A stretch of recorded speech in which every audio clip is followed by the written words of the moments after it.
Hello, SynGap Land. My name is Michael Graglia, and this is episode 21 of SynGap 10, your 10-minute weekly briefing on everything you need to know about SynGap 1. Today is Monday, August 2nd, and that means I'm 3 days behind schedule because I normally drop these on Fridays. But I'm on vacation. What can you do? It's island time.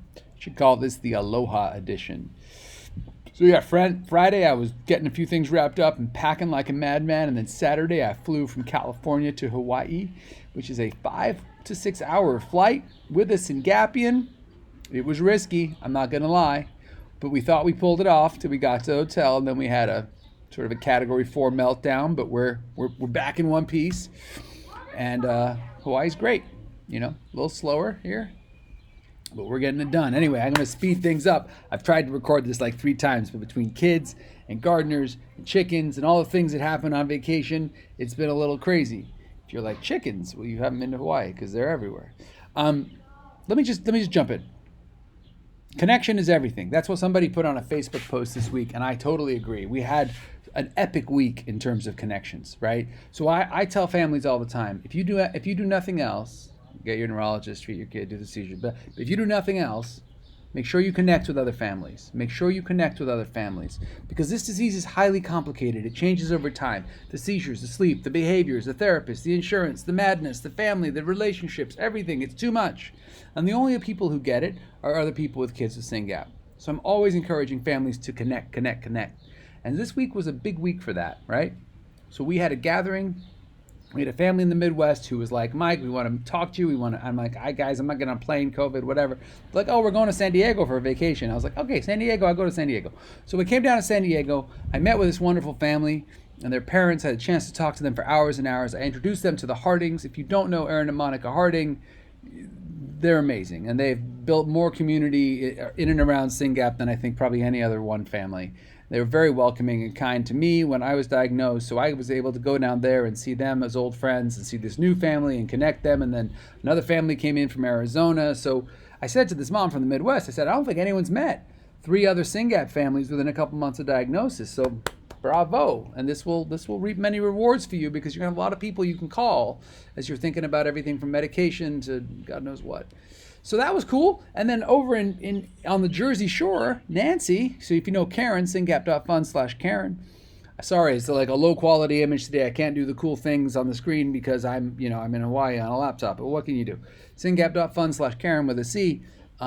Nancy's sister hosted a gathering at Beach Haven, and I got some early reports that it was a smashing success. They had a cool poster, which is probably up on Facebook, and five families were there, able to compare notes and share and begin building that heart-to-heart human connection, which is going to be so important for their mental health, their heart health, and for the care of their kids. So I'm just thrilled about that, and thank you, Nancy, for doing that. And then also this week, my beautiful wife, Ashley, who is really the soul of SRF, and you don't get to see her or hear her because she works all the time, but she is at night when we're both conscious, which doesn't always happen, the one who's saying to me, what about this? What about this? Have you done this? Have you thought about this? Are you done with that yet? Why hasn't that happened yet? It's wonderful how much she cares about the whole community and just takes it out on me. But so my beautiful wife was in Boston, and she had a chance to have lunch with the team at Boston Children's Hospital, which is some of the best clinicians and scientists in America, if not the world. And they were talking about the future of SynGap trials. They were talking about the CTR grant we're giving them. You got to remember, friends, these grants are not just getting something done. They are getting something done. They're getting important things done. And they're planting seeds. We're taking mind share from some of the best clinicians in the world. And we're getting SynGap in their heads. And as they think about the rest of their careers and the rest of their work, they're going to be doing more with SynGap because of these grants. It's so important. And then after that, of course, Ashley got to meet with the Tavillas, amazing family in Boston who have done so much for the SynGap community. And so we just had a lot of connections this week. And nothing makes my heart happier because, guys, this isn't going to get simpler. This is not going to get simpler. Do you understand that? Like right now, the clinicians are like, they're ahead of us on some of the neuroscience, but they're behind us on the reality of the life we lead and how hard it is to care for these kids. And guess what? We're working our butts off on therapies and cures for these kids. And the older the kids are, the more uncertain it is what impact these therapies and cures will have. So aside from the incredible range of Syngapians that we already have, we're now going to have that range. And then what do these kids look like post-treatment? What's the same? What got better? What got worse? What different care do they need after we give them these incredible therapies that are going to go into their brains and make more SynGap? Like, This has just started. It's going to be increasingly complex, and we need each other as community more and more. So if you don't know the 5 Singapians that live closest to you, figure it out. And if you can't figure it out, call me, call Lauren Perry, call the team at SRF. We'll help you figure it out, because the more we get to know each other, the more we compare notes, the more we support each other, the more Singapian parents are able to keep their heads above water, the more we're going to be able to move the ball down the field, the more we're going to be able to raise funds, make science happen, connect with researchers, and get things done for our kids. We know Karen is 65. She lived through COVID. Our kids aren't going to die. Our kids are not going to die from this disease, but they are going to require a lot of care and support. And that means the burden is on us as parents, and that means we've got to support each other. We've got to support each other. We don't have to love each other. A few people in this community are a little nuts, but for the most part, everyone's just good people doing their best, and we've got to make it work. When Ashley and I were diagnosed and we looked around, we needed to find a place where we could give money to in a focused and professional manner, get things done for SYNGAP 1. We couldn't find that place, so we made it. We made SYNGAP Research Fund as a place that any parent who was diagnosed, who wanted to get things done, didn't have to waste time, money, build 501c3, bylaws, all this madness. No. They could just say, this is what I want to do. Guess what? SYNGAP Research Fund is a public charity. It's here for you. It's here to help you make things happen for your kids. Come and join us. Come and get it done. By the way, this week, Vicky and Juan from Colombia, but they live in Florida. You know how it is. They go back and forth. That's exactly what happened to them. They were diagnosed. They said, oh my God, what do we do? These guys get things done. Vicky gets things done. And she found SYNGAP Research Fund, and she said, oh, I don't have to build an organization. It exists. So she just basically took SYNGAP Research Fund, copy-paste in Spanish, and she now runs fondosyngap.org, which is just us in Spanish.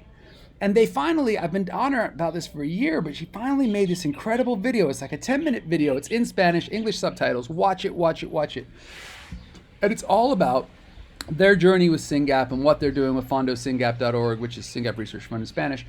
And we are so lucky to have Vicky on our board. And that video just warmed my heart, because I wanted to build a place that families could come and make things happen when I built SYNGAP Research Fund. And that's exactly what Vicky and Juan have done. And I hope there'll be many more, maybe you, who will come and say, I want to do something at scale. I want to help the people in the country I'm from, pick a country, Poland, Estonia, wherever you're from, India. Or I want to raise a lot of money, Mike. I know some people, and I want to, what do you need? Let me answer that question, just in case you're wondering. We're funding right now, we're raising for CTR, the Clinical Trial Readiness Program. I don't know which scientist or company is going to get to the finish line and first be able to put a drug into our kids, but they're all going to need to do the same things. They're all going to need a natural history study. They're all going to need biomarkers. We're building all that right now. Some of them are going to need a humanized mouse. Guess what? We're working on that right now. And in the meantime, guys, we need better drugs for our kids, because these kids are complicated. So when the things I just rattled off, the CTR, 300,000, the humanized mouse, 50,000, the rapid drug screen, long story there, I'll talk about it later, but right now we're committing 150,000. That's $500,000. You know how this money just doesn't appear. We got to raise some money. So if you're like, Mike, that's crazy money, I can barely get through the week, keep going, take care of your kid. But if you're one of those precious families who has means, and you're like, is this really going to make a difference? Should I help you raise some money? Because I could probably raise 100 grand, 200 grand, $250,000, whatever the number is. Yes, it'll make a lot of difference.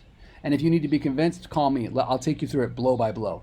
The sooner we raise this money, the sooner we help our kids. And right now we're raising for syngap.fund/CTR. So if you can give $100, if you can give $1,000, if you can give $20,000, syngap.fund is our short link, /CTR, Clinical Trial Readiness. Give some money. Let's make the future better for our kids, because our kids need help, and so do the families. That's why community is so important. That's why connection is so important. Speaking of which, a couple parents called me this week. One of them called me, and one of them was asked me this nose to nose and said, Mike, when you say cure SYNGAP, what exactly do you mean? And I could talk more about this, but essentially what I mean is our kids have all this litany of symptoms, but it's all because we know what's going on in their heads. And when I say cure SYNGAP, we got to get something into their heads to make more of the protein. I'll talk more about that next week, but it's possible, guys. This isn't sci-fi anymore. It's real life. It's happening. And we need to make it happen as fast as possible. This is highly complicated, but it can, should, and will happen. So, aloha from Hawaii. And maybe this week's won't be late. Maybe it will. Who knows?